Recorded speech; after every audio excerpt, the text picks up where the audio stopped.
Hello everyone, ఎండాకాలం start అయింది కదండి. అంటే ఐస్ క్రీమ్ సీజన్ స్టార్ట్ అయినట్లే. పిల్లలే కదండి, పెద్దవాళ్ళు కూడా ఐస్ క్రీమ్ ఇష్టపడిన వాళ్ళు ఎవరైనా ఉంటారా? మరి అందరూ ఇష్టపడే ఈ ఐస్ క్రీమ్ని బయట కొనుక్కోకుండా ఇంట్లోనే ఈజీగా మీరు ప్రిపేర్ చేసుకోవచ్చు.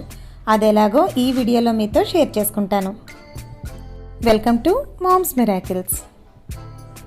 ఈ కస్టర్డ్ ఐస్ క్రీమ్ని ప్రిపేర్ చేసుకోవడం చాలా ఈజీ అండి. దీనికోసం ముందుగా ఒక ప్యాన్లో ఒక 1/2 లీటర్ వరకు ఫుల్ ఫ్యాట్ ఉండే మిల్క్ని తీసుకున్నాను.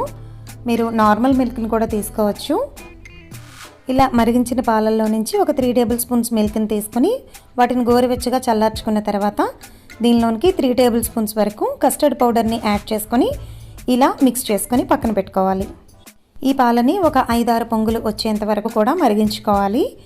ఒక 5 నుంచి 10 నిమిషాల పాటు మరిగించుకున్న తర్వాత దీనిలోనికి ఒక 1/2 కప్పు షుగర్ని యాడ్ చేసుకుని షుగర్ కరిగేంత వరకు ఈ పాలని ఇలా తిప్పుతూ మరిగించుకోవాలి. షుగర్ అంతా కూడా పాలల్లో బాగా కరిగిపోయింది.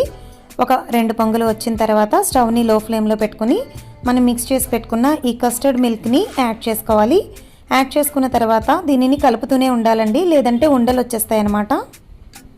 ఈ విధంగా కలుపుతూ ఉన్నట్లయితే మనకి ఒక 2 నుంచి 3 నిమిషాల్లోనే ఈ కస్టర్డ్ అనేది ఈ విధంగా చిక్కగా అయిపోతుందండి. ఈ స్టేజ్లో మనం స్టవ్ ఆఫ్ చేసుకోవాలి. దీనిని బాగా చల్లార్చుకోవాలి. ఇలా బాగా చల్లారిన తర్వాత దీనిని ఎయిర్ టైట్గా ఉండే ఏదైనా ఒక కంటైనర్లో ట్రాన్స్ఫర్ చేసుకొని మూత పెట్టుకొని ఒక 2 గంటల పాటు ఫ్రిడ్జ్లో పెట్టుకోవాలి.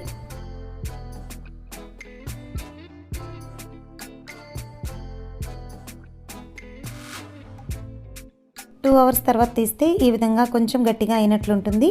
సో దీన్ని పక్కన పెట్టి కొంచెం మెల్ట్ అవనిద్దాం. ఈ లోపుగా ఒక బౌల్లోనికి 3 టేబుల్ స్పూన్స్ వరకు ఫ్రెష్ క్రీమ్ని తీసుకున్నాను. ఫ్రెష్ క్రీమ్ అనేది మనం ఇంట్లోనే ఈజీగా ప్రిపేర్ చేసుకోవచ్చండి. అంటే పాలు బాగా మరిగిన తర్వాత దానిపైన ఉండే మేగడని మనం కలెక్ట్ చేసి ఒక 2 డేస్ పాటు డీప్ ఫ్రీజ్లో పెట్టినట్లయితే మనకి ఫ్రెష్ క్రీమ్ అనేది వస్తుందన్నమాట. దీనిలోనికి 2 టేబుల్ స్పూన్స్ వరకు మిల్క్ పౌడర్ని యాడ్ చేసుకోవాలి. మిల్క్ పౌడర్ అనేది ఆప్షనల్ మాత్రమేనండి. మిల్క్ పౌడర్ యాడ్ చేసిన తర్వాత ఏదైనా విస్కర్తో కానీ లేదా మిక్సీ జార్లో వేసుకుని కానీ ఇలా స్మూత్గా బ్లెండ్ చేసుకోవాలి. దీనిలోనికి ఒక 1/2 కప్పు వరకు విప్పింగ్ క్రీమ్ పౌడర్ని యాడ్ చేసుకుంటున్నాను. దీనికి బదులుగా మీరు విప్పింగ్ క్రీమ్ని కూడా యూజ్ చేసుకోవచ్చు. ఇవన్నీ కూడా మనకి మార్కెట్లో అవైలబుల్ ఉంటాయన్నమాట. పౌడర్ వేయడం వల్ల నేను దీనిలోనికి ఒక 1/2 కప్పు వరకు కాచి చల్లార్చిన పాలని యాడ్ చేశానండి. మీరు డైరెక్ట్గా విప్పింగ్ క్రీమ్ని తీసుకున్నట్లయితే మిల్క్ యాడ్ చేయని అవసరం లేదు. దీనిని మరొకసారి బాగా బ్లెండ్ చేసుకోవాలి.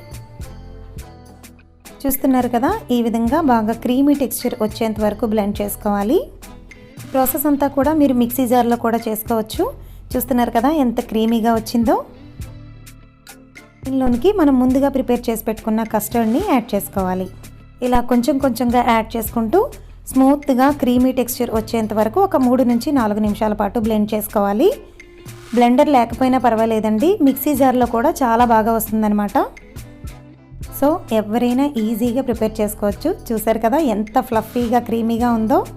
ఇలా సాఫ్ట్గా క్రీమీగా బ్లెండ్ చేసుకున్న ఈ ఐస్ క్రీమ్ మిక్స్ని ఏదైనా ఒక ఎయిర్ టైట్గా ఉండే ఒక బాక్స్లోకి వేసుకోవాలి. మీరు ఇలాగే స్టోర్ చేసుకొని సర్వ్ చేసుకోవచ్చు. లేదంటే మీకు నచ్చిన ఏవైనా డ్రై నట్స్ని, బాదం, పిస్తా, జీడిపప్పులు ఏవైనా కూడా చిన్న చిన్న ముక్కలుగా కట్ చేసుకొని వేసుకోవచ్చండి. దీనిని డీప్ ఫ్రీజ్లో ఒక 4 to 5 అవర్స్ పాటు పెట్టుకోవాలి. ఒక 6 అవర్స్ తర్వాత నేను ఓపెన్ చేస్తున్నాను. వావ్, మన కస్టర్డ్ ఐస్ క్రీమ్ అనేది రెడీ అయిపోయింది. చూడ్డానికి భలే టెంప్టింగ్గా ఉంది కదండి. దీనిపైన కొద్దిగా చాక్లెట్ చిప్స్ని కూడా యాడ్ చేసి పిల్లలకి ఇస్తే కనుక చాలా చాలా ఎంజాయ్ చేస్తూ ఇష్టపడి తింటారు కదా. ఒక్కసారి తప్పకుండా మీరు ఇంట్లో ట్రై చేయండి. బయట కొనే ఐస్ క్రీమ్స్ కన్నా ఇది చాలా చాలా టేస్టీగా ఉంటుందండి. అదే క్రీమీ టెక్స్చర్తో మీరు కూడా ఈజీగా చేసేయచ్చు. మరి ఈ వీడియో మీకు నచ్చినట్లయితే లైక్ చేయండి, షేర్ చేయండి, సబ్స్క్రైబ్ చేయడం మాత్రం అస్సలు మర్చిపోకండి. మరిన్ని టేస్టీ అండ్ హెల్దీ రెసిపీస్తో మరొక వీడియోలో మళ్ళీ కలుసుకుందాం.